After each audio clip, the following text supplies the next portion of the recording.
बिस्मिल्लाहिर्रहमानिर्रहीम। नाज़रीन, मैं हूं आपका मेज़बान शाहिद जमील मिनहाज। प्रोग्राम कामयाब लोग में आपको खुश आमदीद कहता हूं। नाज़रीन, हमारी खुशकिस्मती कि आज हमारे साथ तशरीफ़ रखते हैं ऑनलाइन मोहतरम इम्तियाज़ गुलियानवी साहब। आप यूके से ताल्लुक़ रखते हैं और मुल्क पाकिस्तान से बेहद प्यार करते हैं। पाकिस्तान के चारों सूबों से मोहब्बत करने वाला ये इंसान बैरून मुल्क रहकर भी मुल्क पाकिस्तान के लिए मरने मिटने के लिए तैयार रहता है और पुरहार से मोहब्बत आपकी घुट्टी में लिख दी गई है। आपको बताता चलूं कि आपके हवाले से सैयद ज़मीर जाफरी साहब ने, इशफाक अहमद, अमीद और बहुत सारे ऐसे लिखारियों ने बहुत खूबसूरत लिखा और ये हमें बावर करवाने की कोशिश की कि मुल्क पाकिस्तान का बासी चाहे दुनिया के किसी भी कोने में रहे, इंशाअल्लाह मुल्क पाकिस्तान के लिए अपना दर्द दिल रखता है। और आपको ये भी बताता चलूँ कि तहसील गुजरखान के एक मारूफ कस्बा गुलियाना से आपका ताल्लुक़ है और बहुत खूबसूरत लिखते हैं, बहुत अच्छा बोलते हैं, बहुत संजीदा मज़ामीन भी लिखते हैं, लेकिन तंज़ व मज़ाक़ के मैदान में अपना एक ख़ास मुकाम रखते हैं।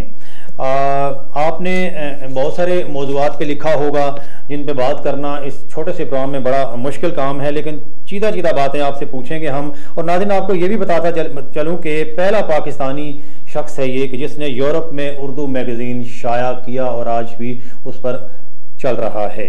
और PLS के नाम से एक बहुत खूबसूरत रूह रवां के किरदार के तौर पे आप जाने पहचाने जाते हैं और उसके बानी मेंबर हैं PLS के। बहुत सारी खिदमात आपके मुआशरे के लिए हैं। आपसे बात करते हैं गुलियानवी साहब। सबसे पहले तो मैं आपको स्टूडियोज़ में खुश आमदीद कहता हूँ। बहुत शुक्रिया मोहतरम आपका। सलामत रहें जी, सलामत रहें। अल्लाह ताला आपको खुश रखे। आपने इतने दूर से हमारी मोहब्बतों को समेटा, अल्लाह ताला सलामत रखे। बस दो चार बातें आपसे पूछनी है। जब कभी पाकिस्तान आएंगे तो इंशाल्लाह ये होगा कि हम आपसे एक बहुत प्यारा प्रोग्राम भी आपके साथ करेंगे।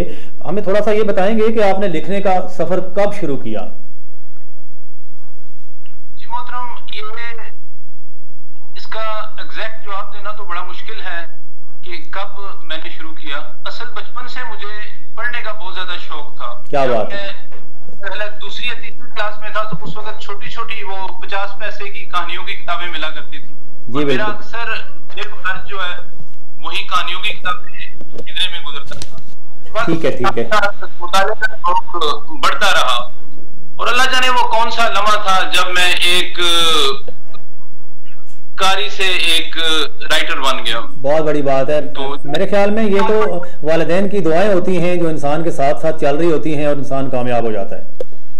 जी बिल्कुल, अल्लाह के फजल के बगैर तो कोई चीज भी मुमकिन नहीं। बेशक बेशक। हमारे दोस्त इस्तेमाल करते हैं सेल्फ मेड के। मुझे ये लफ्ज बड़ी तकलीफ देता है मोहतरम कि जहाँ पे एक जॉइंट फैमिली सिस्टम में रहते हुए एक आदमी जो कामयाब होता है, हजारों लोगों की मेहनत उसके पीछे होती है, अगर नहीं आ रहे होते। तो किसी मकाम पे पहुंच के जब वो बंदा उन सारे मोहब्बत करने वालों का, उन सारे सपोर्ट करने वाले बंदों का इनकार कर देता है और अपने साथ लगा लेता है। गुलियानी साहब, हम बहुत अच्छी बात आपने की। अगर हम आप इस चीज को इस सेंस में लेते हैं तो फिर बड़ी बुरी बात है। बड़ी अच्छी बात आपने की, लेकिन अगर हम इसको इस सेंस में ले लें कि सेल्फ मेड वो शख्स है जिसको सेल्फ मेड बनाने में बेशुमार अफराद का बहुत बड़ा हाथ है, तो मैं समझता हूँ दोनों पैराओं से ये बात बड़ी वाज़ेह हो जाएगी।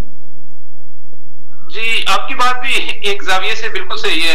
जिस तरह वो कहते हैं ना कि अगर गिलास में आधा पानी पड़ा हो तो अगर आप उसको कहें ना आधा भरा हुआ है तब भी ठीक है, और अगर आप कहें कि आधा खाली है तो वो बात भी सही। बहुत अच्छी बात आपने की। अच्छा गुलियानी साहब, ये बताएं कि किन किन लिखारियों से आप मुतासर हैं? जहां तक उर्दू अदब का ताल्लुक है जी, मैंने तकरीबन अगर सारा नहीं कहा जा सकता तो 80% जरूर पढ़ा है। ठीक है। तो ज्यादा मतलब जिन लिखारियों ने मुझे मुतासर किया है उसमें वासिफ अली वासिफ साहब हैं, इशफाक अहमद हैं, बेशक, क्या बात है, बानो है, तो काफी सारे लोग हैं जिनसे मैं इंस्पायर हुआ हूँ। माशाल्लाह माशाल्लाह। नाज़रीन, कहा जाता है कि वक्त करता है परवरिश बरसों, हादसा एकदम नहीं होता। इसके पीछे बहुत सारी मुश्किलात, बहुत सारी मेहनत मशक्क़त छुपी होती है। तो तब गुलियानवी साहब जैसे लोग जो है हमारे सामने आते हैं। बहुत मज़ा आ रहा है आपसे बात करके। अच्छा, ये बताएं कि मजाक की तरफ जो आपका रुझान है वो कब, कैसे और क्यों हुआ? असल एज ए राइटर, क्योंकि राइटर से पहले मैं रीडर था, कारी था। ठीक है। मैं जो भी कोई किताब पढ़ता था ना, तो मेरी ये ख्वाहिश होती थी कि मुझे उसमें कुछ मिले। ठीक है। मैं कोई ऐसी चीज सीखूं जो मेरी जिंदगी को आसान कर दे, जिसकी वजह से जो है ना मैं लोगों के लिए ज्यादा वो क्या कहते हैं फ्रूटफुल साबित हूं। ठीक है। तो जब मैंने लिखना शुरू किया तो मेरे सामने यही नुक्ता नजर था कि मैं कोई ऐसी चीज लिखूं जिससे बात पहुंच भी जाए और कारी को ग्राम भी ना गुजरे। क्या बात है जी, क्या बात है। अगर आप किसी बंदे को नसीहत करते हैं ना, तो वो बड़ी खुश सी हो जाती है। ठीक है। चंद मिनट के बाद सुनने वाला अपना इंटरेस्ट खो देता है। तो फिर मैंने मजाक का अंदाज किया कि अगर आप मेरे जितने भी मज़ाहिया मज़ामीन पढ़े उनमें आपको मैसेज जरूर मिलेगा। तो बात ताकि पहुंच जाए मजा में और सुनने वाले को ग्राम भी ना गुजरे। बड़ी अच्छी बात आपने नाज़रीन, यहाँ पे एक छोटा सा नुक्ता हमारे सामने आता है कि गुलियानी साहब लिखते तो मज़ा है, लेकिन उसके साथ साथ एक ऐसा मैसेज छुपा होता है कि जो हमें सीधे रास्ते पे लगा सकते हैं। बड़ी बात होती है, इनका लिखना सिर्फ कोई लतीफ़ा नहीं है, बल्कि ये राह रास्त पर लाने का काम भी बखूबी सर अंजाम दे रहे हैं। बहुत खूब, माशाल्लाह, बहुत मज़ा आया। आप ये बताएं कि संजीदा मज़ामीन मौज़ूआत पे भी आप लिखते हैं, तो क्या तनासब है संजीदा मज़ामीन पे लिखने का और मज़ा पे? दो चीजें जो संजीदा मज़ामीन में मैं ज्यादा डिस्कस करता हूँ, वो एक है जी गुर्बत, ठीक है, और दूसरी है। क्या बात है, क्या बात है।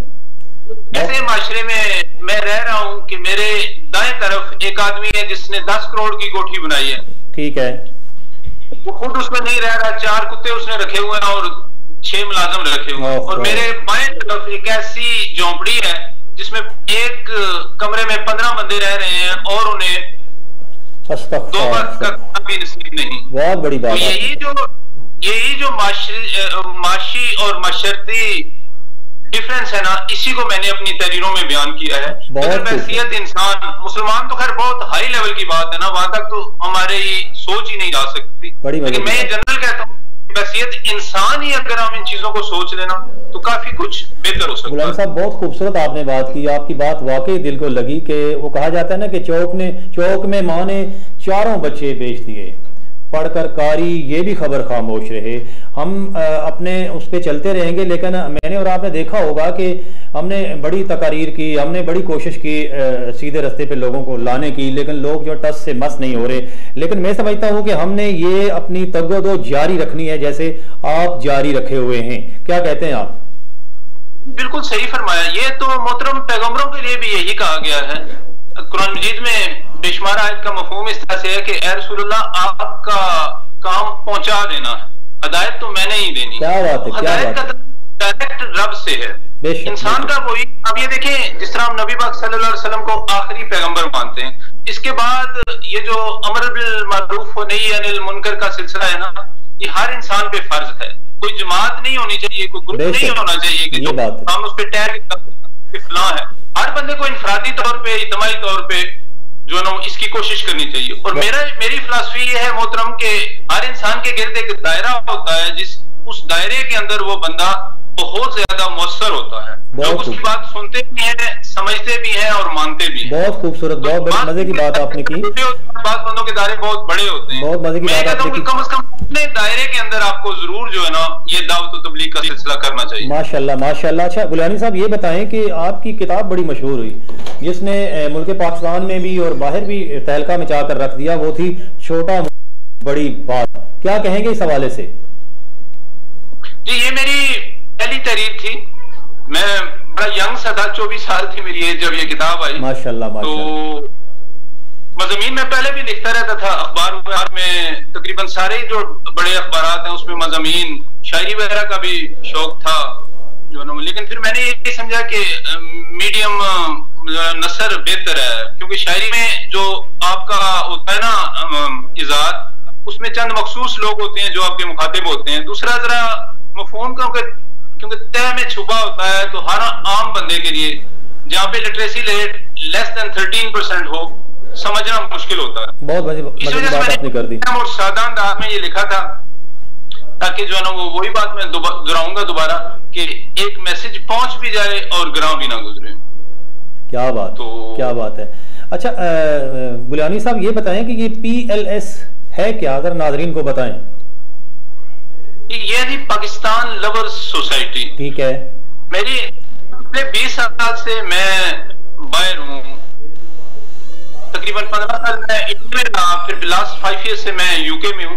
एक चीज मैंने देखी है कि यहाँ पे बाकी किसी मुल्क की मैंने नहीं देखी कि कोई जमाती ग्रोह बंदी हो, लेकिन पाकिस्तान में मैंने देखा है कि एक ग्रुप है जो पीपल्स पार्टी को सपोर्ट कर रहा है, यहाँ पे बाहर आके भी एक मुस्लिम लीग को, एक पीटीआई, तो हर बंदे जो है ना यहाँ पे भी तकसीम दर तकसीम का अमल जो है जारी है। तो जो लड़ाई झगड़े आपको पाकिस्तान में नजर आते हैं, मनोअन वैसे ही यहाँ पे होते हैं। अगर कोई एक लीडर आ जाए तो दूसरे ग्रुप के बंदे उसको वेलकम नहीं करते, या अजीब तरह के मसले मसाइल है। तो मैंने ये कहा था यार खुदा के लिए चले, हम पाकिस्तान के अंदर अगर पाकिस्तानी नहीं बन सकते तो कम से कम पाकिस्तान बाहर तो हम पाकिस्तानी बन जाए। क्या बात है, क्या ये बात है।